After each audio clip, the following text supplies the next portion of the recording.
What goes around must come around. Come is a boomerang. What goes Hi, How you doing, Carl? doing so well, Brandon. Thank you so much for being with us here today. I really appreciate the time you've taken to sit down with us and let us shine a microscope on your career. For having me, I appreciate it. It's an absolute pleasure. So let's start out with, what's your name? How old are you? Miami Beat Wave is the name of the production company. My real name is Brandon. I am 34 years old. And I'm a producer, audio engineer. I've owned a couple studios, and I've done some work. I'm still working, A so little something, something. yeah, a little something, something. So I noticed that when I asked you your name, you said your production name before you said your real name. When I was researching you, it was really hard to find your real name. Why do you go through such lengths to conceal your actual identity? I mean, I don't really go through much lengths. It's just that I want to brand the name of the production company more than my actual name. Just like any other star would do, or any other production company or anybody, they just kind of want to brand the actual name more than their real name. You know, just like a rapper or a superstar producer or whatever, or even a clothing company or a shoe company or anything like that. Nike is not putting the name of the man who. Or the weekend? Yeah, exactly. He's not saying Abel everywhere he goes. They're not calling him Abel everywhere he goes. So it's just a branding thing. It's more of a business thing than trying to hide myself. I'm not trying to hide. I feel like from the outside looking in, especially from me, it looked like it was for privacy. So it's really interesting to see that it comes from a business standpoint. Well, I'm actually a very private person. So like a lot of my social media and stuff is there for music and business and stuff like that. And I know that the world loves a lot of the private stuff that artists do or producers do. This is true. And it's been coming out a lot more. Behind the scenes is much cooler now than it was before. Right. But at the end of the day, you know, I want people to love the music and the brand and the talent that I have more than who I am.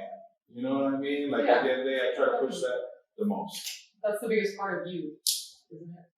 Well, I would say so. So People in my personal life would say so, I suppose. I would hope so. So I noticed that you went to university, Sale University. Full Sail, yeah. Yeah, and right when you got out, you started a studio. Yes. How was it not So- knowing what was going to happen with your career and your degree?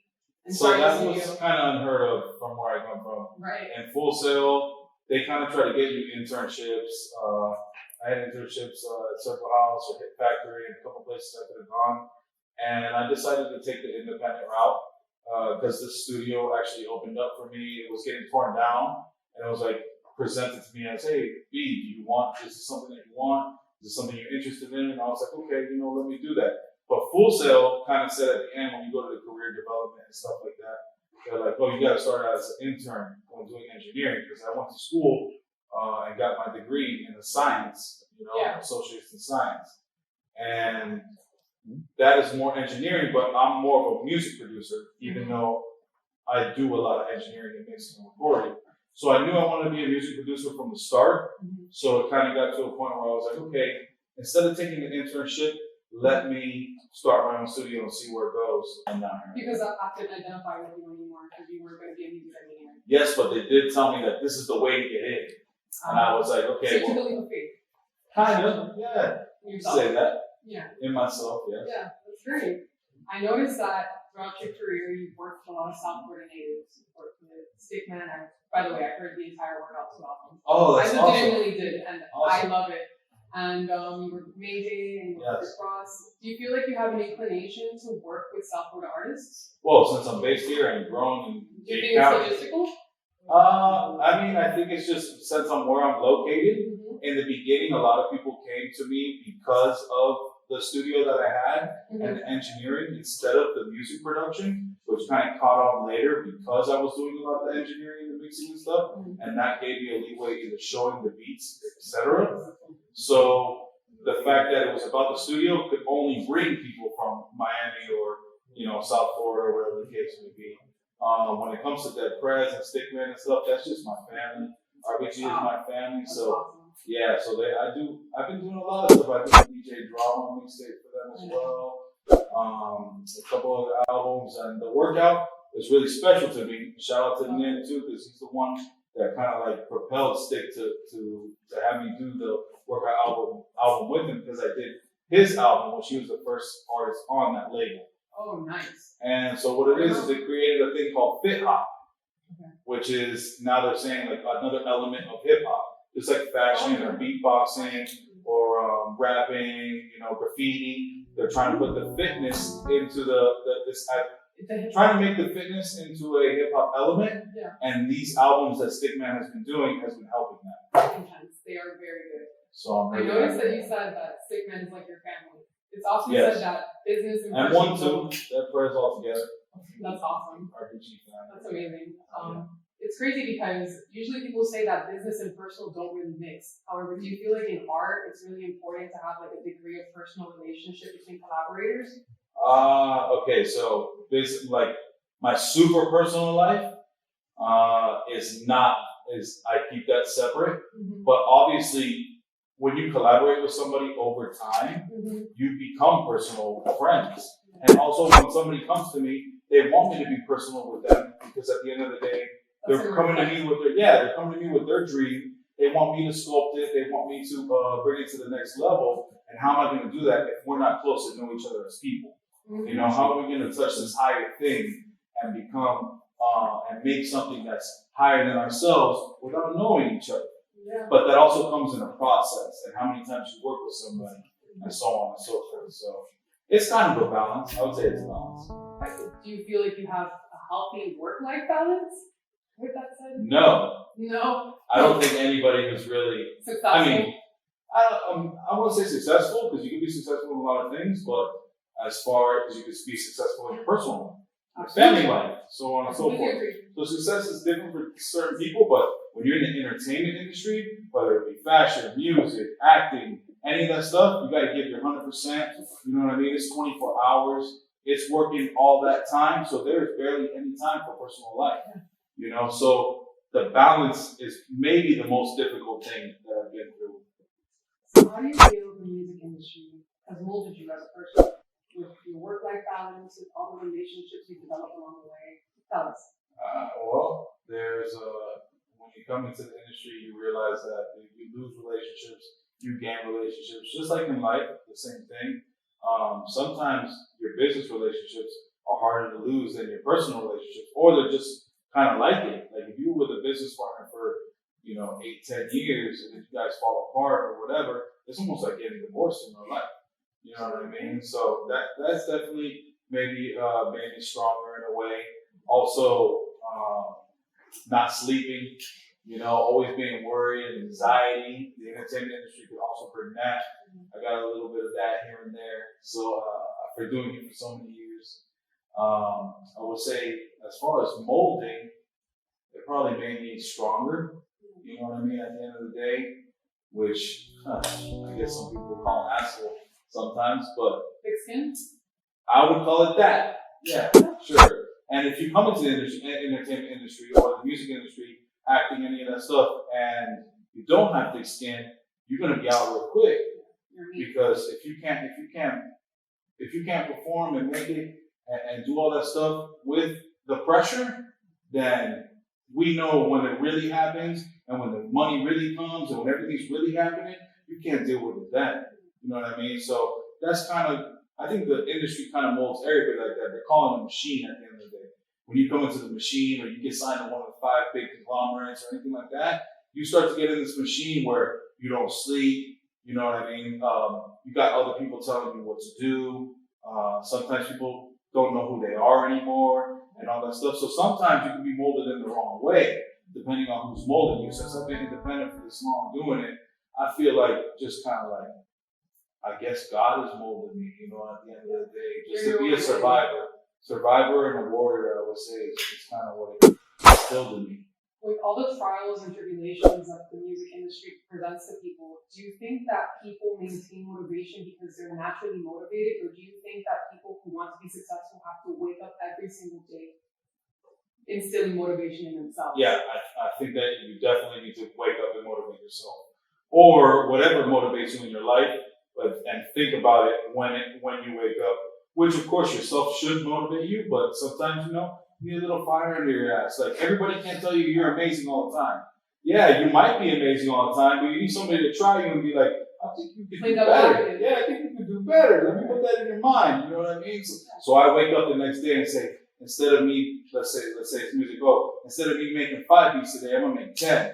Because there's some other producer out there that's making hotter beats than me, and he's making 20. You know? So it's like, I gotta be on point, and I gotta push myself the same way.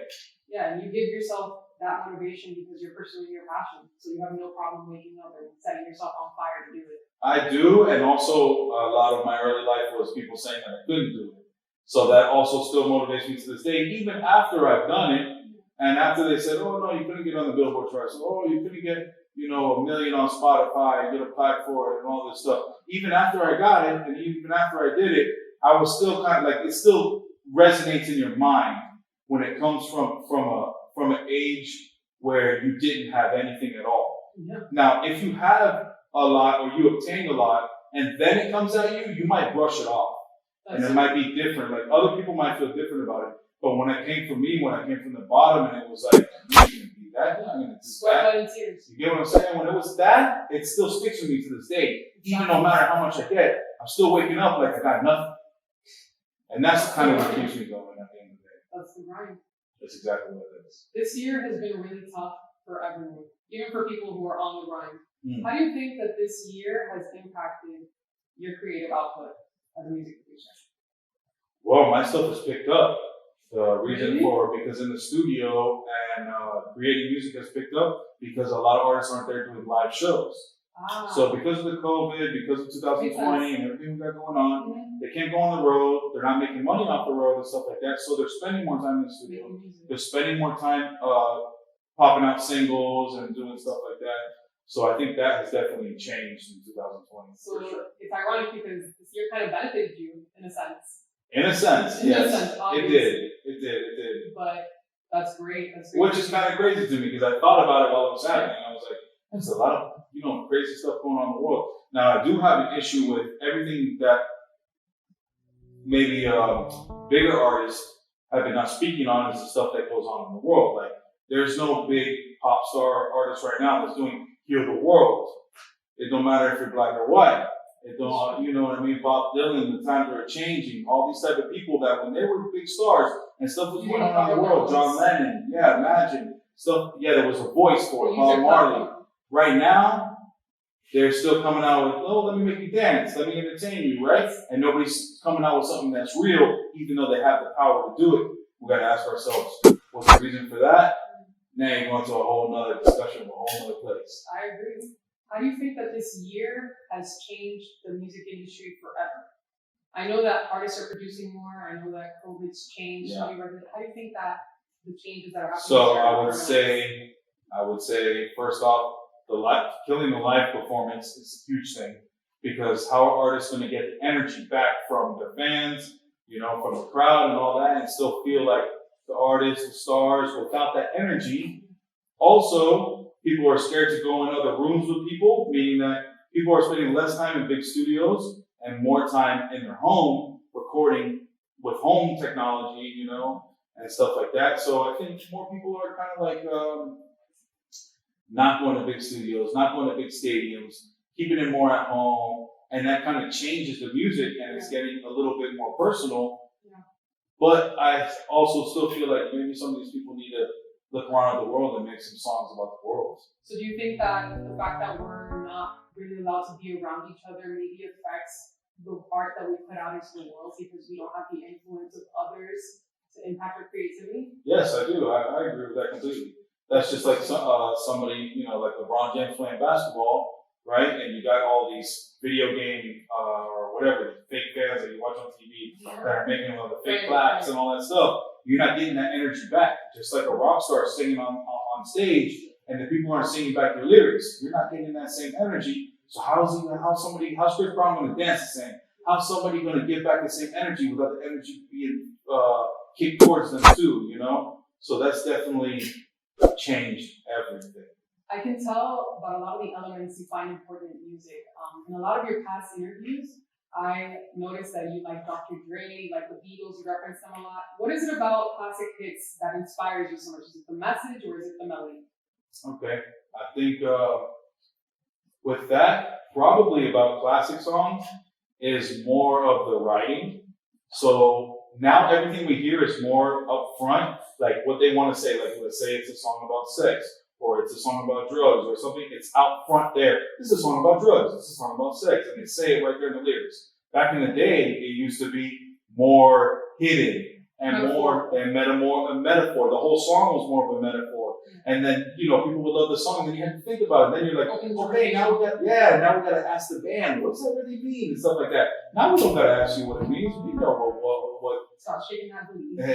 Exactly. Yeah. There's not as much depth, I guess. Yeah. I really want to thank you for the creative insight that you've given us into your processes. You're so brilliant.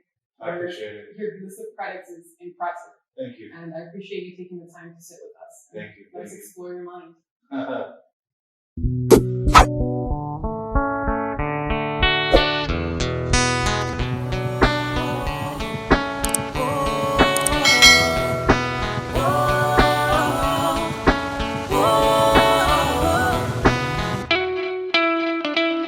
What goes around must come